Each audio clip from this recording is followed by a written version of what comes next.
morning, everybody. I'll take a little break from politics and talk about something religious this morning.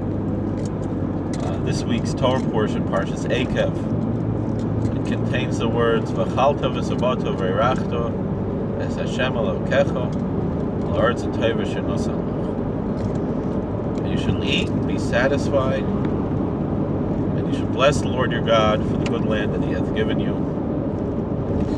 From there we derive there's a commandment that after one eats, we have to thank God. We have to bless God. So we have a liturgy that fulfills that obligation, although there are different versions of it.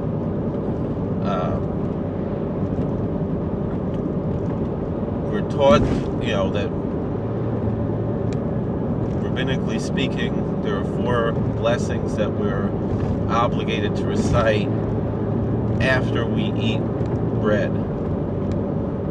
And any meal that contains bread, the bread is the main part of the meal. That's how it's understood, and everything else is included within that meal.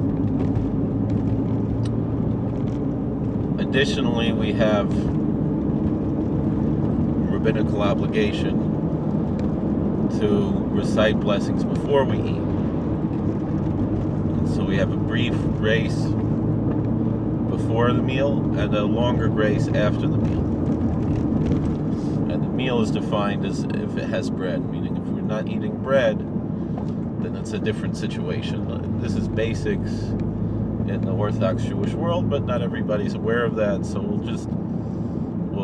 say it like this. If we're talking about bread meal, you wash your hands first, and you make a blessing for washing the hands, then you make the blessing for the bread, and then that pretty much covers everything that you eat during the meal. You don't have to recite any other blessings during the meal, unless you're having wine or grape juice in the middle of the meal and you didn't recite a blessing on wine or grape juice before the meal.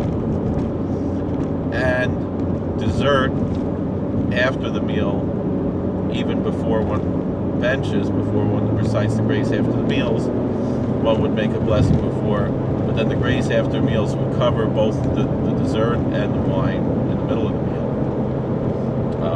There are different issues about dessert.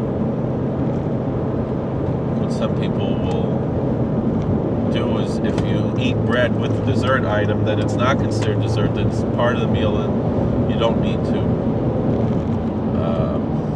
recite a new blessing. So generally, if we're talking about a whole fruit and it's obvious what we're dealing with, then it's almost universally customary to recite the blessing on the fruit.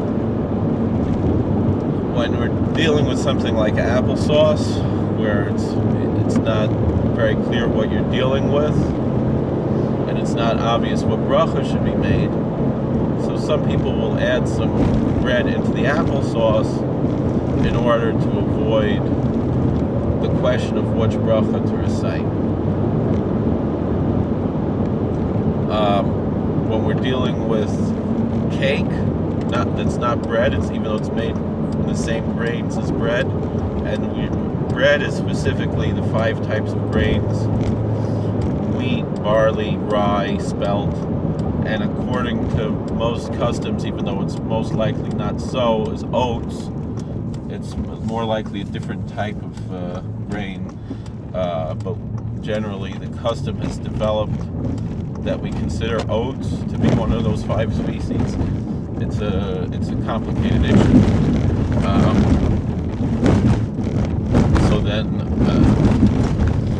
there's the bracha mazonos before, and a bracha achas mein shalosh, which we call ala michya, afterwards. The same is true with certain types of fruits, the fruits that are mentioned in this week's parsha,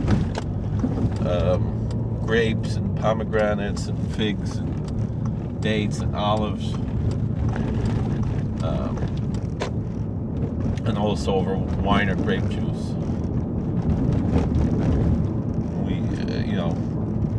So the fruits are ha'etz, wine or grape juice is hagafen, and afterwards bracha achas mein shalosh.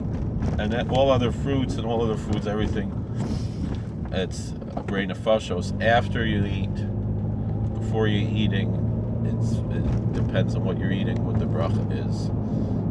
Fruits of the tree are her eights, fruits of the ground are ha'adama, meaning vegetables or certain berries and things, which would include bananas, are a type of low-growing berry. They don't really grow on trees.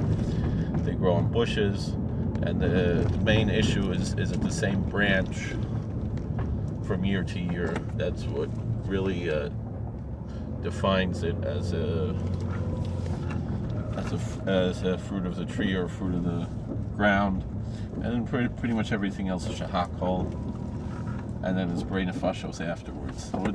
So these are just very, very basic halachos, very basic ideas in Jewish law. There was more I wanted to talk about. One big issue is the Birkas Hamazon afterwards. How long is it? Is what we usually say. Is that really necessary? Most likely not, even though I do say the full long version, but you're really not obligated to do so. Thank you for watching. You could, as long as you're saying 4 brachos, the version of the Rambam is good enough. Thank you for watching. God bless. Please like, share, and subscribe. Comment all the best.